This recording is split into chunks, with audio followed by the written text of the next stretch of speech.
ಆದ್ರೆ ಆನೇಕಲ್ ತಾಲೂಕು ಬ್ಯಾಡ್ರಳ್ಳಿ ಗ್ರಾಮದಲ್ಲಿ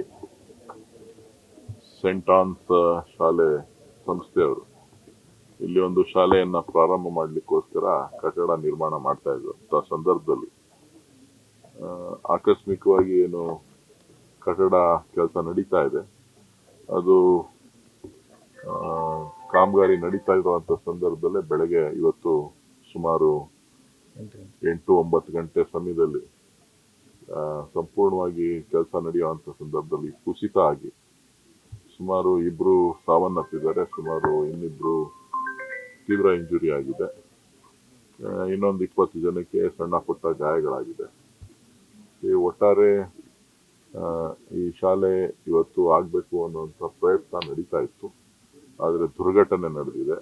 ಅದು ಆಕಸ್ಮಿಕವ ಅಥವಾ ಬೇಜವಾಬ್ದಾರಿತನ ಅನ್ನೋದನ್ನ ಪೊಲೀಸ್ ಇಲಾಖೆ ಅದನ್ನ ಪರಿಶೀಲನೆಯನ್ನ ಮಾಡ್ತಾ ಇದ್ದಾರೆ. ಈಗಾಗಲೇ ಯಾರು ಮೃತರಿದ್ದಾರೆ ಅವರನ್ನ ಆಸ್ಪತ್ರೆಗೆ ಸಾಗಿಸಲಾಗಿದೆ. ಅವ್ರ ಜೊತೆಗೆ ಯಾರು ಗಾಯಗೊಂಡವರಿದ್ದಾರೆ ಅವ್ರನ್ನೂ ಕೂಡ ಚಿಕಿತ್ಸೆ ಕೊಡಿಸ್ಲಿಕ್ಕೆ, ಹೆಚ್ಚಿನ ಚಿಕಿತ್ಸೆ ಮತ್ತು ತುರ್ತು ಚಿಕಿತ್ಸೆ ಕೊಡ್ಲಿಕ್ಕೆ ಏನೆಲ್ಲ ಕ್ರಮ ಬೇಕೋ ಪೊಲೀಸ್ ಅಧಿಕಾರಿಗಳು ಮತ್ತು ಕಂದಾಯ ಅಧಿಕಾರಿಗಳು ಸೂಕ್ತ ಕ್ರಮ ವಹಿಸಿದ್ದಾರೆ.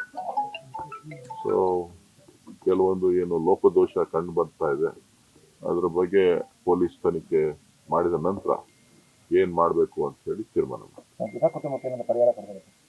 ಅದನ್ನ ಸಂಸ್ಥೆಯವ್ರ ಜೊತೆ ಮಾತನಾಡಿ, ಇದು ಖಾಸಗಿ ಶಾಲೆ ಆಗಿರೋದ್ರಿಂದ ಖಾಸಗಿ ಒಡೆತನದವರು ಮಾಡಿರ್ತಕ್ಕಂಥ ಬೇಜವಾಬ್ದಾರಿತನ, ಸೊ ಅವರ ಒಂದು ಮಾತನಾಡಿ ಅವ್ರಿಗೆ ಏನು ಕೊಡಿಸ್ಬೇಕು ನಮ್ಮ ತಾಲೂಕು ಆಡಳಿತ, ಜಿಲ್ಲಾಡಳಿತ ಸೂಕ್ತ ಕ್ರಮವನ್ನ ತೆಗೆದುಕೊಳ್ತೀವಿ.